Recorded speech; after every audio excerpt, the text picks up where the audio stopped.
bayanan ɗiyar hambararren tsohon shugaban ƙasa Bazoum Mohamed da ke nuna cewa akwai hannun Isu Muhammadu cikin juyin mulkin da aka yi wa mahaifanta su ne suka cika shafukan social media da kuma wasu kafofin watsa labarai na ƙetare musamman BBC da RFI. Za mu liƙa teburin editan hanjin Jimina TV don mu ji yadda suka kallaci al'amarin. Masu kallonmu da sauraronmu barkanmu da yau. Barkanmu da kasancewa da ku a cikin shirin hankali hanji ne. Shirin da tashar ku ta hanjin Jimina TV da ke tsakiyar babban birnin ƙasar Nijar, Nyame, ke watso muku. To uwa kamar kullum, a ci gaba da yadawa baya, a jira kuma a ɗauka a gaba. Lui, le commanditaire du putsch. Tout d'abord, il n'a jamais condamné le putsch. Pire, il s'affiche quand même aux côtés des putschistes. Il est allé présenter ses vœux pour l'Aïd et saluer Tchani au palais présidentiel. Quel démocrate fait ça? Lui qui se voulait grand démocrate est en fait un grand dictateur. Oui, tout à fait, parce que face à la résistance de mon père à son refus de démissionner, la dernière cartouche d'Issoufou serait de lever l'immunité de mon père pour le faire condamner, de sorte à le rendre inéligible, pour laisser le champ libre à Issoufou de cette manière. Et d'ailleurs, nous appelons les démocrates sincères et la CEDEAO à nous aider à obtenir la libération de nos parents et à rétablir la démocratie au Niger. Tsakuran firar da Hinda Bazoum ta yi da sashen Faransanci na RFI kenan. Bayan da ta bayyana a social media, kana ta yi firar da gidan rediyo BBC. Tana zargin tsohon shugaban ƙasa Isu Muhammadu da cewa yana da hannu a cikin juyin mulkin da aka yi wa mahaifinta.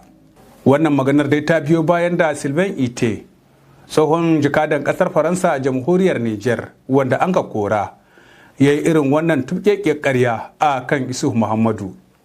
Abin lura a nan shine, ita fa Hinda Bazoum zombon ba kashewa ta yi ba, kawai ratayewa ne ta yi.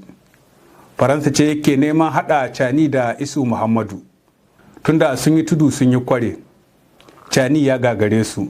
Sanin jama'a da dama ne, tsohon shugaban kasar Nijar Isu Muhammadu ne ya yi ruwa tsaki da taimakon Allah ya kuma tilasawa biron koli na jam'iyyar PNDS tarayya tamnawa da hadiyar ni bakin ba ruwa. Ya tsayar da Bazoum Mohamed dan takara har 'yan ƙasa suka zaɓe shi a matsayin shugaban ƙasa. Manazarta da dama na ke ganin wannan halin da jam'iyyar PNDS tarayya ta shiga wata babbar baraka ce da ke iya kawo rabuwar jam'iyyar gida biyu. Wa ke son haka tsakanin mutanen biyu, wato Isu da Bazoum. Sannan kuma shin akwai hujjojin da suka tabbatar da sa hannun Isu Muhammadu cikin juyin mulkin? Ko kuma Bazoum Mohamed shi ya yi gina wa kansa rame kuma ya fada? To bari mu duba abin da teburin editan hanjin Jimina ya nazarta a kan wannan batu. Idan an ka kawo zancen Isu Muhammadu da Bazoum Mohamed a fagen siyasa, ga wanda ke bin al'amuran siyasar yau da kullum sau da kafa, zai ce maka magana ce ta yarda da amana wadda ta zarce shekaru 30. Jagoran jam'iyyar PNDS tarayya Isu Muhammadu ya ɗora magoya bayan jam'iyyarsa bisa hanyar hankuri, juriya da yarda da sanin ya kamata da kuma riƙon amana da dai sauransu. A cikin gwamnatocin da duk aka kafa kafin Isu Muhammadu ya zama shugaban ƙasa, kuma waɗanda mutanen tarayya suka shiga, ba wadda Isu Muhammadu bai ba da sunan Bazoum Mohamed ba. Shi kuma Bazoum Mohamed ya nuna Isu Muhammadu da shi ma ɗa ne. Wato lokacin da tsohon shugaban ƙasa Janar Ibrahim Bare mai nasara, Allah ya ji kansa, ya buƙaci ya dafa masa baya, sai ya nuna Ibrahim Bare mai nasara da yana da nashi ɗan takara. Mana ba zai barin Isu Muhammadu ba ya bi Bare. Tafiya ce mai kyau, saboda jam'iyyar ta samu jagora na gari mai kokari da sanin ya kamata, wanda ya mayar da dukiyarsa ta kowa. Bayan kwashe kusan shekaru 20 na adawa ba kuma tare da jam'iyyar ta samu wata babbar matsala ba, sai a cikin shekarar 2011 shugabanta Isu Muhammadu ya zama shugaban ƙasa tsawon wa'adi 2. Bazoum Mohamed na riƙe da babban matsayi, musamman na ministan harkokin waje da ministan cikin gida, kuma an ka bashi shugabancin jam'iyyar. Ina matsalolin suka faro? Kasancewarsa shugaban jam'iyya kuma ɗaya daga cikin manyan kusoshin jam'iyyar, wanda ke iya hasashen tsayawa takara shugaban ƙasa da sunan jam'iyyar a gaba, sai ya fara bayyana wasu halaye da suka fara jama jam'iyyar bakin jini ga wasu 'yan ƙasa. An ka kama ɗiyarsa da tsabar kuɗi miliyan 1,000 da sunan kuɗin hutu a makaranta wato recreation, a lokacin da wani ɗan talaka sai dai ya je lakwal da kuka saboda mahaifansa ba su da dala 5 ɗin bashi. An ka samu Bazum Muhammad da yi wa 'yan ƙasashen waje fasfor, abin da ya kawo cece-kuce tsakanin 'yan ƙasa. Ana cikin hakan sai kuma gashi ya gwabata da ƙungiyoyin malaman makaranta da ƙungiyoyin fararen hula. Tarihi ya rike da matsayinsa na tsohon malamin makaranta, shine kuma ya fara kaskantar da matsayin malaman makaranta 'yan kwantaragi. Mais je vais leur dire qu'ils ne sont que des contractuels, c'est-à-dire que des gens au statut juridique extrêmement précaire, c'est-à-dire qu'au statut extrêmement précaire, nous leur avons permis de s'organiser dans des syndicats. Nous leur faisons l'honneur de les recevoir avec la dignité qu'il faut, même lorsque ils sont arrogants et méprisants à notre égard. Mais ils ne peuvent pas dépasser les bornes, parce que tout simplement, nous pouvons décider que les bornes ne seront pas dépassées. A kuma cikin kungiyoyin fararen hula, akwai kungiya irin ta Alternative Espace Citoyen da ya zarga da cewa tana ba da wuri ga sojoji suna zaman taron shirya juyin mulki. Rashin nasarar yasa har yayi barazanar korar ɗaya daga cikin manyan ƙungiyoyin ƙasashen waje da ke hulɗa da ita ƙungiyar Alternative Espace Citoyen, inda ya ce idan bata soke hulɗa da ita Alternative Espace Citoyen ba, wato ƙungiyar Oxfam, to zai kore su. A kuma wannan lokacin, ƙungiyar Alternative Espace Citoyen ta fi ma'aikata dindindin 85 da take biya da albashi mai tsoka. Étiqueter société civile, personne n'est dupe. Surtout lorsqu'il s'agit de cette société civile comme alternative dont le siège servait de cadre de réunion au comité de soutien aux militaires putschistes qui avaient tenté un coup d'État en 2015 et qui viennent pour la plupart d'entre eux d'être condamnés à des peines allant de 5 à 15 ans. C'est ça leur société civile. C'est ça les forces qui, selon eux, défendent la démocratie. Et ils croient que le peuple du Niger peut être dupe et penser que ce sont eux les démocrates, ce sont eux qui soutiennent le peuple et ce n'est pas nous qui avons été élus. Ba habari yayi ba, sai gashi kwatsam ya shiga kafar wando guda da kungiyar alƙalai wato Saman, inda suka tuna masa da in yau shi iko ne, to gobe daidai yake da kowane ɗan talaka a gaban kotu. Nous rappelons au Cher Bazoum qu'il reste aux yeux de la justice comme un simple justiciable lambda et qu'il soit rassuré que son titre de ministre d'État sans contenu ne lui sera d'aucune utilité quand l'heure de la vérité sonnera où il viendra forcément rendre compte à cette même justice qui ne cesse de vilipender avec sa rhétorique habituelle teintée de mépris et de haine envers les magistrats du Niger. Nous le rassurons qu'avec son camarade Massaoudou, qui qualifie de suspecte une décision souverainement prise par un juge du siège, parce que non conforme à ses desseins machiavéliques, ils répondront inéluctablement devant la barre de la justice, car comme le dit cet âge séculaire, les hommes passent, mais les institutions restent. A yanzu dai ana iya cewa tsohon rikicinsa da kungiyar Saman shine ke hana masa barci da shi da magoya bayansa da iyalinsa. Musamman a wannan lokaci da maganar tuɓe masa rigar kariya take a saman teburin alƙallan. Amma wani zancen a zargi Isu Muhammadu da cewa wai shine ke ruwa tsaki domin a tuɓe masa kariya bai taso ba. Jansan ƙanzon kurege ne kawai. Bazum ne ya je a gaban ɗalibai ya ƙaryata dattizo tsohon ministan tsaro Isu Katambe, wanda ya cilasta sai an yi bincike akan yadda ake kashe kuɗi a ma'aikatarsa wato ta tsaron. Dans son propos, Issoufou Katambe dit que les cartouches ne marchent pas. C'est pas vrai. C'est pas vrai, je le dis. Je le dis, c'est pas vrai. Pourquoi ne sont-ils pas le dire? Ce n'est pas vrai, je le dis et il va l'entendre. Parce que moi, je ne recule pas devant la vérité. Et c'est ça la vérité. A bakin Bazum Muhammad da 'yan ƙasa na ciki da na waje sun kaji cewa a cikin barayin ƙasa wato masu karɓar kuɗin cin hanci da karɓar rashawa 50 mutane 40 na jam'iyyar PNDS tarayya ne. kaɗan daga cikin wasu abubuwan da Bazoum Mohamed ya yi waɗanda kuma suka jama jam'iyyar PNDS tarayya baƙin jini da tsana ga jama'a ƙarƙashin mulkin Isuhu da kuma a lokacin da ƙasar take a hannunsa wai don neman shi ya burge mutane duk da cewa dubaben 'yan ƙasa ke kallonsa a matsayin bako wanda bai halatta ya mulki ƙasar Nijar ba saboda rashin asalinsa na zama cikakken ɗan ƙasa. Yanzu kuma bari mu nazarci maganar juyin mulkin ranar 26 ga watan Yuli na shekarar 2023 da a cewar Hinda Bazoum Isu Muhammadu na da hannu a ciki. To amma kafin nan kowa ya san an gudanar da wasu tarurrukan kafa wata sabuwar jam'iyya mai suna Hamzari tsakanin Malbaza da Nobe wadda kuma duk magoya bayanta daga cikin tarayya suka fita. A kuma lokacin da ita babbar jam'iyyar ta ƙasa wato PNDS tarayya take cikin shirin tsayar da sabon shugabanta Dattizo Fuma Gado.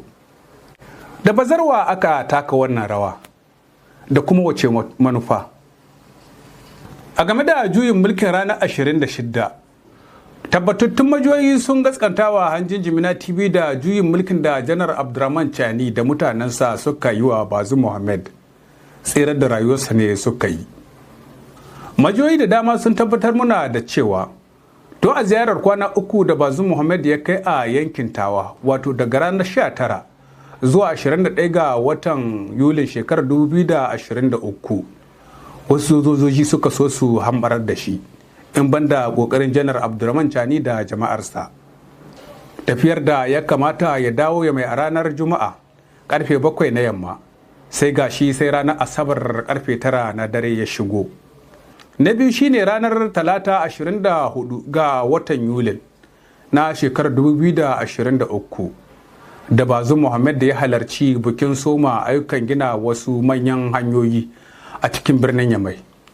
Musamman hanyar da ke tashi daga Rond-Point Telwa zuwa Station Petroba Nyame 2000 ta kewaya har Soni Loga a Europort. A wannan ranar ma ya ƙetara rijiya da baibai. A nan ma babban birnin Yamai al'umma sun ga irin yadda aka canza hanya da zai dawowa. A takaice dai kafin Abdurrahman Chani ya tsayar da tunanin yaya za ya tsayar da rayuwar Bazoum Mohamed. To tuni shi Bazoum din ya kasance tamkar zomon da 'yan farauta suka koro ya shiga gumbi. A cikin gumbin akwai gamsheka. To gudun kar gamsheka da zomon su sha wuta tunda idan gumbin ba ya shiguwa 'yan farauta kinnawa gumbin wuta za su yi. Dole ko ya fito a kama shi ko ya hallaka a ciki. Wannan halin ya sa shi gamsheka ya kama abinsa ya kuma tsare ya fake don kar a hallaka su duka. Da mafarauta sun ka gano da kinnawa gumbin wuta tamkar ɓata gandun daji ne wato sokawa kai yuka ne sai sun ka yi saranda suka bi sai al'ummar ƙasa ta fito da taken Chani kowa ya bi. Duk waɗannan yunkurin juyin mulkin guda biyu duk da cewa ba a ji su a bayyana a daga bakin hukumar ƙasa ba su ma Isu Muhammadu na da hannu a cikin da. To me ya kawo wannan juyin mulkin? Sananniyar magana ce kowane ɗan ƙasa in dai ba son zuciya zai aiki da shi ba. Ya san cewa a ƙasar Nijar can hanci da karɓar rashawa da babakere da handama sun yi kaka gida a cikin ma'aikatun ƙasa tsawon shekaru da shekaru.